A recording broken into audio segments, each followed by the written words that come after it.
Alright, let's begin. When I was a child, for the first time, I saw Death Note.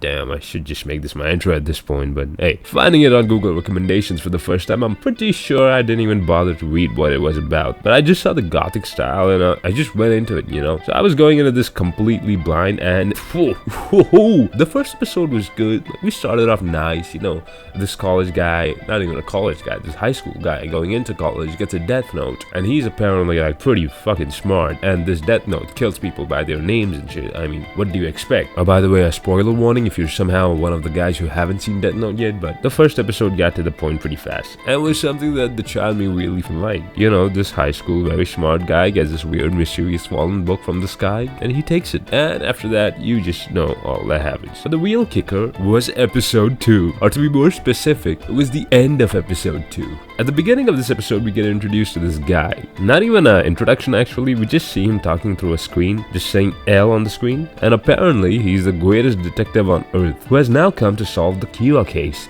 But how? Light has the Death Note, a literal gift from the gods, a supernatural weapon that can kill with just a name and a face, and that information is something people in the world don't know yet. What can a mere mortal do against powers so great? But regardless, L now comes on TV. He directly addresses this and he calls Kira out on live television, by the way, in front of the entire world, mocking him and calling him an egocentric child. And Light, well, he just turns into Kira, and he doesn't take this lying down. He opens his book and writes L's name. Man, that was hard to say. Unlike everyone else till now whose names are written in these cursed notes, he dies. I was laughing alongside Light in this scene, feeling completely invincible. The greatest detective on earth? Well, he wasn't so great after all, huh? I mean, what can a human even do against the powers of a Shinigami?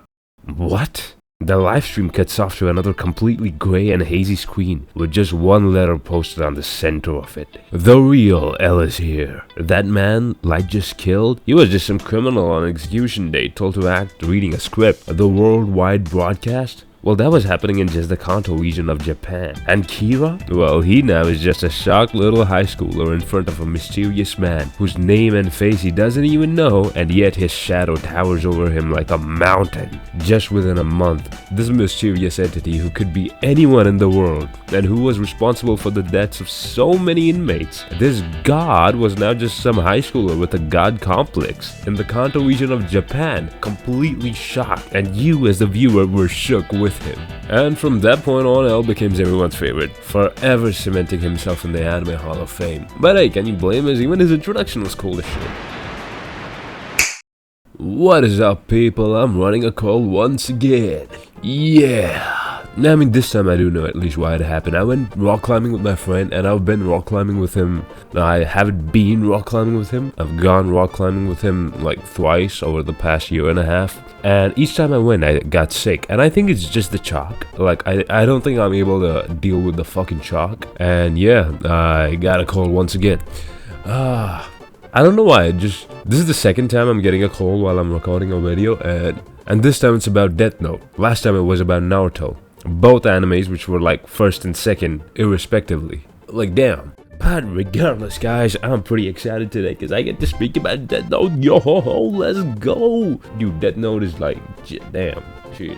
Back to the point of the video. Now you see, there are a lot of mysterious anime out there. Twisty plots and games, big reveals, and that classic I plan for your plan to counter my plan that I planned for a moment. But, let's be honest, none of them are Death Note. And that's not an insult, it's not even a critique, it's just a fact. Death Note isn't just a mystery anime, it's a cultural event. It defined a whole ass genre. When you think about detective mystery anime, Death Note is like the default thing that spawns in your mind. The anime that made every 14-year-old think they were the next criminal mastermind because they got a B+ in maths. Even though there's a whole world of mystery anime that try to scratch that Death Note itch, and to be fair, there are tons of animes comparable and even superior to Death Note in various aspects. Monster by Naoki Urasawa is one of the greatest stories ever told, with thought-provoking philosophies and deep and amazingly well-written characters. Psychopaths, though not being better than Death Note, is an amazing sci-fi thriller. Code Geass, widely considered one of the greats, its name humming to this day. Odd Taxi, Ghost in the Shell, Serial Experiments Lane, Darker Than Black, they are all amazing shows, which if you'd like me to cover, you should totally like and subscribe, by the way. But my point being, they aren't Death Note.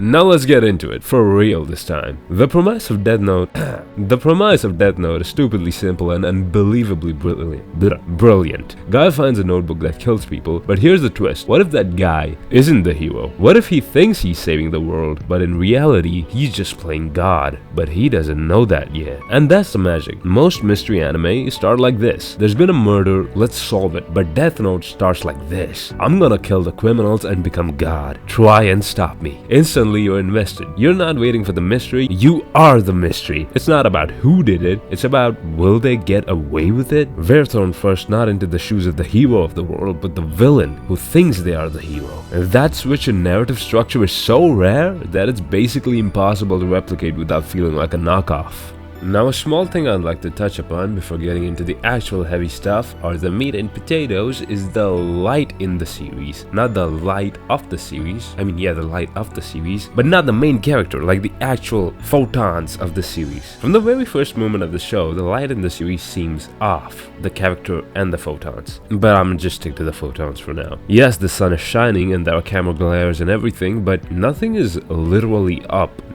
Oh shit. Nothing is actually lit up. Everything in the series seems dull and lifeless. Something which I think is a deliberate choice, since in the very first episode at the end when Light speaks to Ryuk about his plan, that is the only moment when the light from the sun actually properly illuminates something for the first time. That too, it was Light's face. Isn't that ironic? The dullness of the photons and the dullness of Light's emotions were all resolved when Light finally decided upon his plan. Like, damn. I mean, it's like, this is something which will probably not be there in the manga, you know, since it's black and white and all. It shows that it's a deliberate choice by the people animating the show. It's the choices such as these which tell you that the series is actually made by people who actually care about it, even after looking past the hype and mind games. Things like the gothy aesthetic and the way the color palette shifts, all these things add together from the get-go to already catch you and keep you in. But these are just the surface level aspects of all this. The main core of the series that makes it so special are the character relationships. Something to look forward to after you die. Man, fuck this shit. Why does it whenever I write notes in the fucking computer, the line changes don't correlate in the fucking mobile? Look at this shit. What the fuck? Never mind. Part 2. The core of the series is the relationships. The most obvious one that comes to mind is the one of Light and L, the core plot point of the entire series. Started from the second episode and prevalent till the entirety of the series. Yes, entirety of the series. And a dynamic which is praised as one of the best in fiction. The constant back and forth between the two, the story is written both with them and against them, where you were simultaneously rooting for both of them and also against them, leaving you completely confused at the end as to whom to actually root for. Throw into it the characters like the detective, Light's family, Misa, and you now have the perfect components to write a timeless masterpiece. But it's not just the relationship the characters have with one another, but the relationship the characters have with the viewers too. No one is as they seem. Light, who is the protagonist of the show, somehow we mainly follow and are supposed to root for, is the villain, and not in the "oh but he's right but the world doesn't see it" kind of way. Yes, he was like that at the beginning, but as the series progressed, he became a depraved and sick person, someone with no redeeming qualities, someone you came to hate with a passion, a monster. Ryuk in the story is a god, and unlike the traditional depiction of God, a being shrouded in light filled with love and compassion, Ryuk is one that is covered in his gothy, dark look with an air of horror, and his demeanor is one of not caring and complete callousness. Also, in all of Japanese media, gods are something to be overcome, someone to defeat to achieve new height. But here, again, Ryuk is completely untouchable in every sense of the word. Misa, the pop star girlfriend who every guy dreams of having, but here she's the annoying piece of trash that ruins everything and you come to hate her. And L, the antagonist who is the hero, someone you, a person following Light, should be hating, but you just can't help but be charmed by him. And he becomes to most people their favorite character in the show, myself included actually. Where Light is this charismatic, clean and pristine individual, hiding a dark and grimy and frankly a terrible evilness to him, L is the dark and grimy, strange and awkward guy who is genuinely fighting for what is right. One other thing that is really fun about Light and L is that the reason they are doing what they're doing is for the exact same reason, if that makes any sense to you. I mean, if you watch the show, you probably know what I mean, but I won't spoil it here. Another common theme throughout the show is the glorification of seemingly mundane events. The tennis match, the potato chip scenes, and L standing in the rain are moments that have become iconic. A testament to how much of a cultural icon the series is as well, because all these scenes have absolutely no weight or meaning behind them without context. But the way these moments have been ingrained into internet culture means that this series is known by everyone. But yet, I choose to keep this video spoiler free just for the rare viewer who by some miracle hasn't seen this anime yet. But coming back to the manipulation of tropes, my most favorite perversion of a trope in Death Note is the trope of the chosen one.